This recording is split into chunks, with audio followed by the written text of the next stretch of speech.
तो भैया दिन भर का हो गया रिवीजन। अब पाठशाला की पहली क्लास। इंडी गठबंधन नया चैलेंज लिए तैयार है। उधर पीएम मोदी ने कहानी पलट दी। राहुल निकल लिए विदेश। कांग्रेस का मोदी विरोधी प्लान भी लीक हो गया। नीतीश की डिमांड का क्या हुआ? बिहार को पैकेज देंगे मोदी या नहीं? और किसान आंदोलन को फिर सुलगाने की तैयारी शुरू हो गई क्या? सबसे पहले इसका चैप्टर।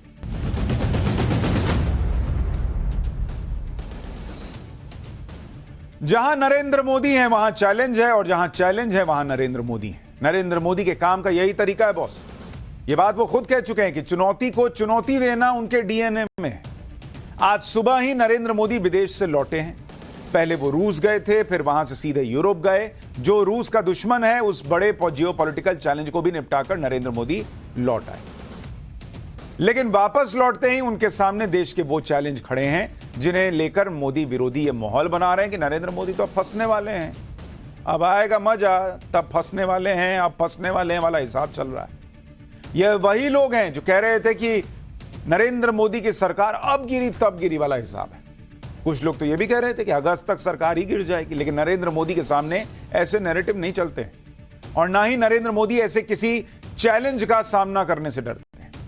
क्योंकि आप देखिए, एक महीने पहले ही नरेंद्र मोदी के सामने ऐसे ऐसे चैलेंज थे कि सब कह रहे थे कि असली टेस्ट तो अब होने वाला है। कई लोग कह रहे थे कि उन्हें तो गठबंधन की सरकार चलाने का कोई अनुभव ही नहीं है, अब मजा आएगा, अब पता चलेगा चैलेंज क्या होता है। लेकिन नरेंद्र मोदी के लिए जितने भी डर या आशंकाएं जताई गई थी, उन्होंने सारे चैलेंज कैसे फेल किए एक बार याद कीजिए, फिर आगे की बात बताऊंगा। जैसे पहला चैलेंज यह था कि गठबंधन की सरकार को स्मूथली चलाना है, आराम से, कोर टीम से समझौता ना करना, सहयोगियों को भी जगह देना। यह चैलेंज नरेंद्र मोदी ने आराम से क्लियर कर दिया। फिर दूसरा चैलेंज खड़ा हुआ कि मंत्री पद का बंटवारा कैसे करेंगे, इसको ये चाहिए होगा, उसको वो चाहिए होगा। मंत्रालयों के बंटवारे का चैलेंज आया तो उसको भी नरेंद्र मोदी ने आसानी से हैंडल किया। फिर तीसरा चैलेंज आया संसद का, जहां विपक्ष की ताकत बढ़ चुकी है, फिर भी विपक्ष के दबाव में ना आना, संसद में इस टेस्ट को भी नरेंद्र मोदी ने क्लियर कर लिया। फिर आया चौथा चैलेंज संसद में स्पीकर के पद को लेकर। इस चैलेंज में भी नरेंद्र मोदी की जीत हुई। पांचवां और सबसे बड़ा चैलेंज उस नैरेटिव को तोड़ना था कि नरेंद्र मोदी अब कमजोर पड़ गए, कम सीटों के साथ वो दबाव में काम करेंगे। लेकिन संसद के अंदर और बाहर नरेंद्र मोदी ने अपने तेवर से यह दिखा दिया कि लगातार तीसरी जीत मिलना बहुत बड़ी बात है, और वो पहले की तरह ही काम कर रहे हैं। यानी नरेंद्र मोदी ने चुनाव के बाद सारे चैलेंज निपटा दिए। लेकिन जिंदगी है बॉस, पॉलिटिक्स है बॉस, चैलेंज रुकता है। अब फिर नए चैलेंज उनके सामने आकर खड़े हो रहे हैं। जैसे सबसे बड़ा चैलेंज तो अभी बजट को लेकर है, जो 23 जुलाई को संसद में पेश किया जाएगा। यह मोदी सरकार के थर्ड टर्म का पहला बजट है। दूसरा चैलेंज विपक्ष की राजनीति को लेकर है। संसद में इंडी गठबंधन, पेपर लीक, मणिपुर, अग्निवीर जैसे मुद्दों को फिर से उठाकर घेरने की तैयारी कर रहा है। राहुल गांधी कह चुके हैं कि वो इस बार संसद में पूरी ताकत से मणिपुर और जम्मू कश्मीर की आतंकी घटनाओं का मुद्दा उठाएंगे। तीसरा चैलेंज बड़े फैसलों को लेकर है। चुनाव से पहले नरेंद्र मोदी ने लगातार कहा था कि तीसरा टर्म बड़े फैसलों का होगा, और बड़े फैसलों का रास्ता संसद से होकर ही गुजरता है। दूसरा टर्म संभालते ही नरेंद्र मोदी ने अनुच्छेद 370 को हटाने का बड़ा फैसला किया था। लेकिन क्या तीसरे टर्म में गठबंधन की सरकार में बड़े फैसलों के लिए तैयारी हो चुकी है क्या? यह पता चल जाएगा जल्दी। चौथा चैलेंज गठबंधन के साथियों की विश लिस्ट पर है, जिसमें आर्थिक पैकेज से लेकर विशेष राज्य का दर्जा देने और जातिगत जनगणना जैसे मुद्दे शामिल हैं। पांचवां चैलेंज किसान आंदोलन को लेकर है। एमएसपी की गारंटी को लेकर किसानों ने फिर से आंदोलन शुरू करने का ऐलान कर दिया है। छठा चैलेंज जम्मू को टारगेट कर रहे आतंकियों से निपटना और पेपर लीक जैसे मुद्दे पर विपक्ष की राजनीति को जवाब देने का है। एक और चैलेंज इसी साल हरियाणा, झारखंड और महाराष्ट्र में होने वाले विधानसभा चुनाव और यूपी में होने वाले उपचुनाव को लेकर है, जिसे जीतना बीजेपी के लिए बहुत जरूरी है। यानी नरेंद्र मोदी के पहले बड़े चैलेंज की बात करें तो उससे निपटने की तैयारी नरेंद्र मोदी कर भी रहे।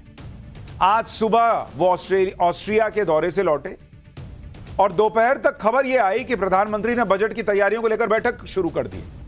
भाई वो तो पहले भी दिखा है कि इधर आए उधर काम में लगे, ये उनका हिसाब रहता है। तो आए उधर ऑस्ट्रिया से, इधर मीटिंग शुरू कर दी। बैठक में बड़े बड़े अर्थशास्त्री थे, नीति आयोग के वाइस प्रेसिडेंट थे, अलग अलग सेक्टर के एक्सपर्ट रहे। इसके अलावा वित्त मंत्री निर्मला सीतारमण थी, planning minister Rao Inderjit Singh, chief economics adviser V Anantha Nageswaran भी थे। बैठक में नरेंद्र मोदी ने देश के बजट पर दिग्गज अर्थशास्त्रियों से उनकी राय जानी। ये बताइए बॉस, आपको क्या लगता है, क्या करना चाहिए देश की अर्थव्यवस्था में? जो सुझाव इन लोगों ने दिए उसको बहुत ध्यान से सुने।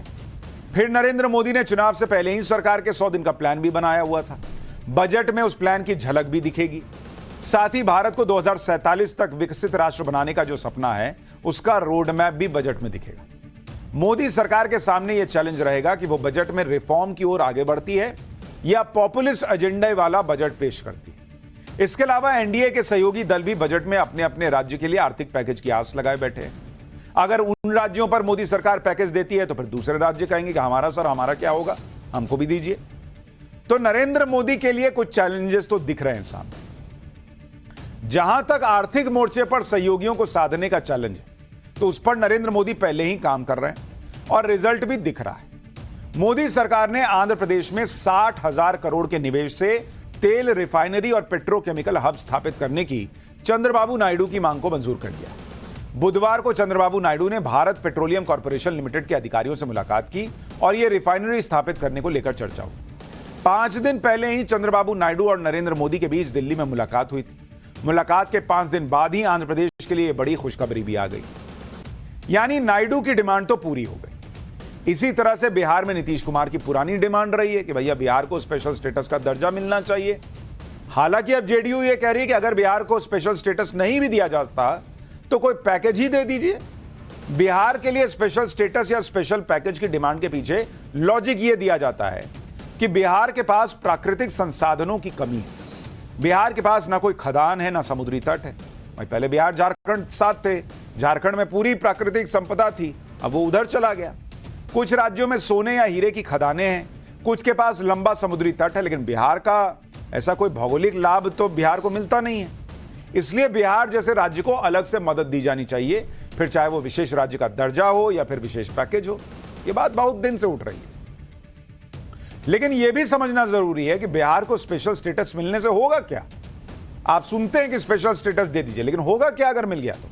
देखिए, जिन राज्यों को स्पेशल स्टेटस का दर्जा दिया जाता है उन्हें एक्साइज, कस्टम, कॉर्पोरेट और इनकम टैक्स में छूट मिलती है। यानी अन्य राज्यों की तुलना में टैक्स और ड्यूटी कलेक्शन का हिस्सा केंद्र को कम देना पड़ता है। केंद्र सरकार के बजट में 30% रकम विशेष राज्य का दर्जा प्राप्त राज्यों पर भी खर्च होती है। जिस राज्य को स्पेशल स्टेटस मिलता है, अगर वो राज्य किसी वित्त वर्ष में अपना बजट पूरा खर्च नहीं कर पाती है तो बाकी रकम उसे अगले साल फिर से दे दी जाती है, जबकि बाकी राज्यों के साथ ऐसा नहीं होता। इसी तरह स्पेशल स्टेटस वाले राज्यों को केंद्र सरकार जो सहायता राशि देती है उसमें 90% रकम अनुदान के तौर पर दी जाती है और सिर्फ 10% रकम लोन के तौर पर दी जाती है और उस पर भी कोई ब्याज नहीं लगता। जबकि दूसरे राज्यों को सिर्फ 30% रकम अनुदान के तौर पर मिलती है और 70% रकम लोन के तौर पर मिलती है। तो बिहार को अगर स्पेशल स्टेटस मिला तो उसको टैक्स केंद्र को कम देना होगा, अनुदान राशि ज्यादा मिल जाएगी, लोन जो मिलेगा उस पर किस्त नहीं चुकानी होगी और दूसरे कुछ फायदे होंगे। अब तक 11 राज्य ऐसे हैं जिन्हें स्पेशल स्टेटस का दर्जा मिल चुका है। यह दर्जा किस पैमाने पर मिलता है वो भी सुन लीजिए। जैसे संसाधनों की कमी, प्रति व्यक्ति आय बहुत कम होना, राज्य की कमाई में कमी होना, पहाड़ी इलाका, दुर्गम क्षेत्र और कम जनसंख्या, बॉर्डर स्टेट भी एक पैमाना होता है। अब बिहार के मामले में नरेंद्र मोदी क्या करेंगे? स्पेशल स्टेटस देंगे, स्पेशल पैकेज देंगे, क्या होगा ये तो अभी नहीं पता, वो तो आगे ही पता चलेगा। लेकिन नरेंद्र मोदी के सामने अभी कोई बहुत बड़ा संकट बिहार को लेकर खड़ा नहीं होने वाला, ये मान के चलिए। क्योंकि भाई एक तरफ तो चंद्रबाबू नायडू सेट है, तो नीतीश कुमार अलग से कुछ करेंगे ये तो लगता नहीं। और ऐसे में वो पहले ही कह चुके हैं कि भाई स्पेशल स्टेटस नहीं तो स्पेशल पैकेज दीजिए, तो देखिए अभी क्या होता है। लेकिन नरेंद्र मोदी के सामने दूसरा चैलेंज अगले संसद सत्र में विपक्ष की नई रणनीति से निपटने का भी है। बजट सत्र 22 जुलाई से 12 अगस्त तक चलने वाला है। लालू यादव पहले ही कहकर इंडी गठबंधन को बूस्ट कर चुके हैं, नरेंद्र मोदी की सरकार तो अगस्त में गिर जाएगी। दूसरी तरफ राहुल गांधी हाथरस से लेकर मणिपुर तक का दौरा करके आ गए। वो अगले सत्र में और जोश दिखाएंगे कि मैं तो घूम के आया हूं, बिना गए इतना हंगामा कर रहे थे तो अब तो होके आए, तो दिखाना ना है कि हम होके आए, हमको सब पता है। राहुल गांधी ने इसका ऐलान भी कर दिया। राहुल गांधी ने सोशल मीडिया पर कहा कि मणिपुर में हिंसा शुरू होने के बाद वो तीसरी बार वहां गए। मणिपुर में कोई सुधार नहीं हुआ, राज्य 2 टुकड़ों में बटा हुआ है। प्रधानमंत्री को मणिपुर जाकर लोगों की तकलीफ सुननी चाहिए। कांग्रेस पार्टी और इंडी गठबंधन मणिपुर में शांति की जरूरत को संसद में पूरी शक्ति के साथ उठाकर सरकार पर इस त्रासदी को खत्म करने का दबाव बनाएगी। राहुल गांधी ने एक वीडियो भी जारी किया जिसमें मणिपुर के हालात अब भी न बदलने का दावा किया। राहुल गांधी का यह वीडियो भी देख लीजिए। फिर आपको बताता हूं कि कांग्रेस नरेंद्र मोदी को घेरने का क्या सीक्रेट प्लान बनाए बैठी है। 1 साल पहले आया था,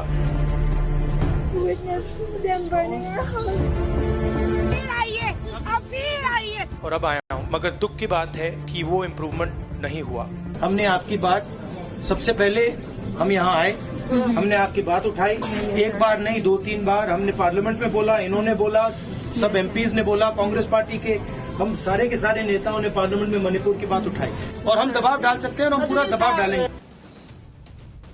राहुल गांधी मणिपुर की बात करते हैं, लेकिन उनकी ये बातें तब खोखली साबित हो जाती है जब ये पूछा जाता है कि राहुल गांधी सिर्फ हाथरस या मणिपुर की बात क्यों करते हैं, तमिलनाडु और बंगाल की बात क्यों नहीं करते। लेकिन राहुल गांधी को लगता है कि ऐसी ही राजनीति से नरेंद्र मोदी को घेरा जा सकता है, और वो आजकल यही कर रहे हैं। हाथरस और मणिपुर का दौरा करने के बाद कल राहुल गांधी विदेश भी चले गए। वो विदेश में कहां गए हैं ये क्लियर नहीं है, लेकिन ये बताया जा रहा है कि वो 13 जुलाई को लौटने वाले हैं। राहुल गांधी को यही लग रहा है जैसे लोकसभा चुनाव में संविधान, आरक्षण और अग्निवीर का मुद्दा उठाकर आधी अधूरी भ्रम वाली बातें फैलाकर वोट मिल गए, वैसे ही विधानसभा चुनाव में भी हो जाएगा। इसलिए सूत्रों के हवाले से खबर यह आई है कि कांग्रेस ने इसी साल जिन राज्यों में विधानसभा चुनाव है वहां अलग अलग मुद्दे उठाने का प्लान भी बना लिया है। जैसे महाराष्ट्र में ये लोग प्लानिंग करके बैठे हैं कि संविधान, आरक्षण, किसानों की आत्महत्या, पेपर लीक, बेरोजगारी जैसा मुद्दा बनाएंगे। हरियाणा में संविधान, अग्निवीर, बेरोजगारी, महिला पहलवानों का धरना, किसान आंदोलन को मुद्दा बनाना है। झारखंड में इनका प्लान है कि संविधान, आदिवासी सुरक्षा, जल जंगल जमीन का मुद्दा और ईडी सीबीआई का दुरुपयोग, ये सारे मुद्दे होंगे। 3 राज्यों में चुनावी रणनीति को लेकर कांग्रेस ने पिछले दिनों कम्युनिकेशन विभाग की बैठक भी बुलाई थी। बैठक में सभी राज्यों के प्रभारी, महासचिव, अध्यक्ष, कम्युनिकेशन प्रमुख को बुलाया गया था। कांग्रेस संगठन महासचिव ने सभी राज्यों को कहा है कि वो इन मुद्दों पर अपने अपने राज्य में उठाए, सोशल मीडिया पर भी माहौल बनाए। इस साल जिन 3 राज्यों में विधानसभा चुनाव है वो नरेंद्र मोदी के लिए भी बड़ा चैलेंज, क्योंकि ये चुनाव अगर बीजेपी ने जीते तो फिर नैरेटिव में उसकी वापसी हो जाएगी, और ये चुनाव जीतना बीजेपी के लिए बड़ा जरूरी भी है। इस साल महाराष्ट्र में विधानसभा चुनाव होने वाले हैं। यहां बीजेपी गठबंधन की सरकार चल रही है। चैलेंज यह है कि यहां बीजेपी की सरकार होते हुए भी महाराष्ट्र में बीजेपी गठबंधन का प्रदर्शन फीका था लोकसभा चुनाव में, और इंडी गठबंधन 48 में से 30 सीटें जीत गया। हरियाणा में विधानसभा चुनाव है, यहां भी बीजेपी की सरकार है, लेकिन लोकसभा चुनाव में बीजेपी की सीटें 10 से घटकर 5 हो गई। यहां बीजेपी के सामने चैलेंज है कि वो कैसे फिर से हरियाणा में अपनी सरकार बनाए। झारखंड में भी इसी साल विधानसभा चुनाव है, यहां इंडी गठबंधन की सरकार है। झारखंड के लोकसभा चुनाव में इंडी गठबंधन को झटका लगा था। झारखंड में 14 लोकसभा सीटें, यहां इंडी गठबंधन को 5 सीट पर ही जीत मिली, जबकि एनडीए के खाते में 9 आई। हालांकि झारखंड में जमीन घोटाले के आरोप में फंसे हेमंत सोरेन जमानत पर जेल से बाहर आ गए हैं और वो चुनाव में सिंपैथी कार्ड खेल सकते हैं। हरियाणा चुनाव को लेकर सब अपना अपना गुणागणित लगा रहे हैं। अभी से हरियाणा चुनाव के लिए गेम भी सेट होने लगे। जैसे आज बीएसपी और आईएनएलडी ने हरियाणा में मिलकर विधानसभा चुनाव लड़ने का ऐलान कर दिया। आईएनएलडी के साथ बीएसपी पहले भी गठबंधन कर चुकी है, लेकिन 2019 में गठबंधन तोड़ दिया था। अब फिर विधानसभा चुनाव के लिए आईएनएलडी और बीएसपी एक साथ आ गए। गठबंधन के तहत हरियाणा की 90 विधानसभा सीटों में बीएसपी 37 पे लड़ेगी। इस गठबंधन ने कहा है कि वो बीजेपी को सत्ता से बाहर करना चाहते हैं और कांग्रेस को सत्ता से दूर रखना चाहते हैं, जिसने 10 साल पहले हरियाणा को लूटा था। जिन 3 राज्यों में विधानसभा चुनाव है उनमें हरियाणा और महाराष्ट्र में किसानों का मुद्दा भी प्रभावी मुद्दा है। खास तौर पर हरियाणा के चुनाव को किसानों का मुद्दा बड़ा प्रभावित करेगा। और आप देखिए कि पंजाब, हरियाणा में एक बार फिर से किसान आंदोलन को माचिस मारने की तैयारी चल रही है। आज ही खबर आई है कि संयुक्त किसान मोर्चा ने केंद्र सरकार के खिलाफ विरोध प्रदर्शन शुरू करने का नया ऐलान भी कर दिया है। संयुक्त किसान मोर्चा एमएसपी की गारंटी, लोन माफी, इंश्योरेंस, किसान पेंशन जैसे मुद्दे पर अपने आंदोलन को रीस्टार्ट करने जा रहा है। संयुक्त किसान मोर्चा के लोग 16 जुलाई से 18 जुलाई के बीच अपनी मांगों से जुड़ा लेटर प्रधानमंत्री, नेता विपक्ष और संसद सदस्यों को देंगे। 9 अगस्त को संयुक्त किसान मोर्चा कॉर्पोरेट्स क्विट इंडिया डे मनाएगा और यह मांग रखेगा कि कृषि उत्पादन और व्यापार में कोई एमएनसी ना हो। यानी किसानों ने अपने प्रदर्शन का पूरा कैलेंडर बना लिया है और ऐसे वक्त में यह प्रदर्शन होने जा रहा है जब हरियाणा में अगले कुछ महीने में चुनाव होने वाले हैं। लेकिन नरेंद्र मोदी इन चैलेंजेस को पहले से समझते थे, इसलिए आप देखिए उन्होंने सरकार में आते ही पहला काम जो किया वो काम किसानों के लिए। प्रधानमंत्री बनते ही नरेंद्र मोदी ने सबसे पहले किसान सम्मान निधि की फाइल क्लियर की। किसान सम्मान निधि की 17वीं किश्त में किसानों के खाते में 20,000 करोड़ गए थे। फिर खरीफ की 14 फसलों पर एमएसपी बढ़ाने का फैसला हुआ। नरेंद्र मोदी ने 10 सालों में एमएसपी पर 18 लाख करोड़ रुपए से ज्यादा खर्च किए, जबकि यूपीए के 10 सालों में एमएसपी पर सिर्फ 5.5 लाख करोड़ रुपए खर्च हुए थे। अच्छा, नरेंद्र मोदी जब अभी रूस गए हुए थे तो वहां भी किसानों की ही बात कर रहे थे। उन्होंने वहां कहा था कि जब दुनिया में खाने का संकट था, जब फ्यूल की कमी थी, जब खाद की कमी थी, तो उस वक्त भी उन्होंने भारत के किसानों को कोई समस्या नहीं होने दी। आप सुनिए रूस में नरेंद्र मोदी ने कैसे किसानों की बात की थी, फिर बताऊंगा नरेंद्र मोदी का एक और बड़ा चैलेंज कौन सा है। जब दुनिया फूड, फ्यूल एंड फर्टिलाइजर के संकट से गुजर रही थी, हमारी मित्रता और हमारे सहयोग के कारण मैं मेरे देश के किसानों को फर्टिलाइजर में मुसीबत में नहीं आने दिया। फर्टिलाइजर की उनकी जो आवश्यकता है उसकी पूरी करने में हम सफल रहे और उसमें हमारी मित्रता का भी बहुत बड़ा रोल है और किसानों के हितों की रक्षा के लिए हम कमिटेड हैं। आने वाले भी दिनों में किसानों के हितों के लिए हम चाहेंगे कि रशिया के साथ हमारा सहयोग और अधिक बढ़ता रहे। नरेंद्र मोदी के सामने एक बड़ा चैलेंज पेपर लीक का भी है। आज नीट पेपर लीक के मामले में सुप्रीम कोर्ट में सुनवाई थी। इस सुनवाई के पहले सरकार ने नीट के मामले में हलफनामा दाखिल किया। इस हलफनामे में सरकार ने सुप्रीम कोर्ट को बताया कि आईआईटी मद्रास ने नीट यूजी 2024 के नतीजों से जुड़े आंकड़ों का डेटा एनालाइज किया है। इसमें यह पता चला है कि नीट परीक्षा में बड़े लेवल पर कोई गड़बड़ी नहीं हुई है। एनालिसिस में पता चला कि 550 से 720 अंक पाने वाले छात्रों की संख्या हर जगह बढ़ी है। केंद्र सरकार के यह स्टैंड इसलिए इंपॉर्टेंट है क्योंकि 8 जुलाई को सुप्रीम कोर्ट ने कहा था कि अगर बड़े पैमाने पर गड़बड़ी हुई होगी तो वो रीटेस्ट का फैसला दे सकती है। केंद्र सरकार ने अपने हलफनामे में बताया कि काउंसलिंग की प्रक्रिया जुलाई के तीसरे हफ्ते में शुरू होगी और यह कुल 4 राउंड में होगी। उधर एनटीए ने भी कोर्ट को बताया कि उनसे भी स्टूडेंट्स को दिए गए मार्क्स की जांच राष्ट्रीय और राज्य के स्तर पर की है और जांच से यह पता चला है कि स्टूडेंट्स को दिए गए मार्क्स नॉर्मल हैं और उसमें कोई गड़बड़ी नहीं दिखी। अब नीट के मामले में गड़बड़ी को लेकर 38 याचिकाओं पर अगली सुनवाई 18 जुलाई को होगी। सुप्रीम कोर्ट ने केंद्र सरकार और एनटीए के हलफनामे पर याचिकाकर्ताओं को जवाब देने के लिए समय दिया है। उधर छात्रों के भरोसे को बनाए रखने के लिए आज शिक्षा मंत्री धर्मेंद्र प्रधान नीट यूजी के स्टूडेंट से भी मिले। सूत्रों के मुताबिक छात्रों ने शिक्षा मंत्री के सामने काउंसलिंग में देरी का मुद्दा उठाया और एग्जाम की अनिश्चितता को लेकर भी सवाल किए। शिक्षा मंत्री धर्मेंद्र प्रधान ने छात्रों को भरोसा दिया कि उनके साथ किसी भी हालत में अन्याय नहीं होने दिया जाएगा। उधर नीट यूजी पेपर लीक को लेकर सीबीआई का ताबड़तोड़ एक्शन भी चल रहा है। गुरुवार को सीबीआई ने पेपर लीक के एक और आरोपी को गिरफ्तार कर लिया है। सीबीआई ने रॉकी नाम के एक आरोपी को गिरफ्तार किया है। रॉकी को भी पेपर लीक का एक और मास्टरमाइंड बताया जा रहा है। रॉकी बिहार के नालंदा का रहने वाला है और पेपर लीक के मास्टरमाइंड संजीव मुखिया का करीबी है। पेपर लीक में सीबीआई 6 एफआईआर दर्ज कर चुकी है और जो जांच का दायरा है वो बिहार, झारखंड से लेकर गुजरात, महाराष्ट्र तक पहुंचा हुआ है। तो जबरदस्त एक्शन वहां भी हो रहा है और नरेंद्र मोदी के सामने जो चैलेंजेस हैं उनसे वो निपटने के लिए लगातार काम कर रहे हैं, ये भी दिखता है। लेकिन कुछ चैलेंजेस केजरीवाल के सामने भी खड़े हैं। पाठशाला में बगली क्लास, ईडी का केजरीवाल पर वो खुलासा जिसे सुनकर कान से धुआं फेंक देगा बॉस। पानी, बिजली, शिक्षा, केजरीवाल एक साथ 3 सब्जेक्ट में फेल हो गए हैं। केजरीवाल की दिल्ली की वो तस्वीर जिसे देखकर रोना आ जाएगा, अब वो चैप्टर।